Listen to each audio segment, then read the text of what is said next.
Welcome back. MLC ప్రమాణ స్వీకారం వ్యవహారంపై కోదండరాం స్పందించారు. ఎమ్మెల్సీగా ప్రమాణ స్వీకారం చేసేందుకు మండలి చైర్మన్ కు సమాచారం ఇవ్వకుండా శాసన మండలికి వెళ్లినట్టు తెలిపారు. మండలి చైర్మన్ కి ఆరోగ్యం బాగాలేదని, ఆయన వస్తారేమోనని కొద్దిసేపు వేచి చూశామన్నారు.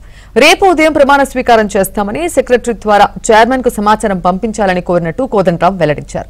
చైర్మన్ మాకు ఫోన్లోకి టచ్ లోకి రాలేదన్నారు. తాము రాజ్యాంగబద్దంగానే నామినేట్ అయ్యామని అన్నారు.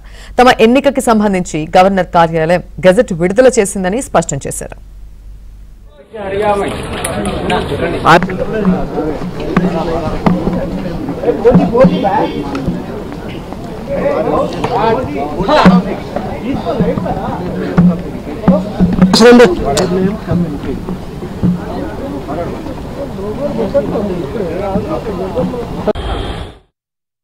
నేను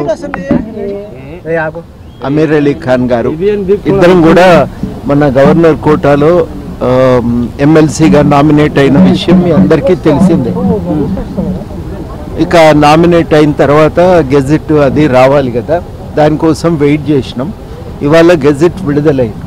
గెజెట్ విడుదలైన తర్వాత ఇక స్వేరింగ్ ఇన్, ఓత్ టేకింగ్ ఉంటుంది కదా, ప్రమాణ స్వీకారం చేయవలసి ఉంటుంది. ఆ ప్రమాణ స్వీకారం కోసం అని చెప్పి మండల్ చైర్మన్ గారి కోసం, మండల్ చైర్మన్ గారేమో ఆరోగ్యం బాగాలేదు కాబట్టి నేను రాలేను అనే సమాచారం ఇచ్చి వచ్చారా సార్?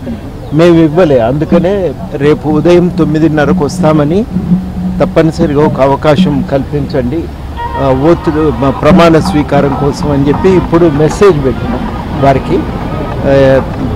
ముందే మనం చెప్పటం మంచిదనేది బాధ్యతతో ముందే ఇన్ఫార్మ్ చేద్దామనే ఉద్దేశంతో ముందే రేపు ఉదయం 9:30 కోసం మేము టైం అడిగినాం.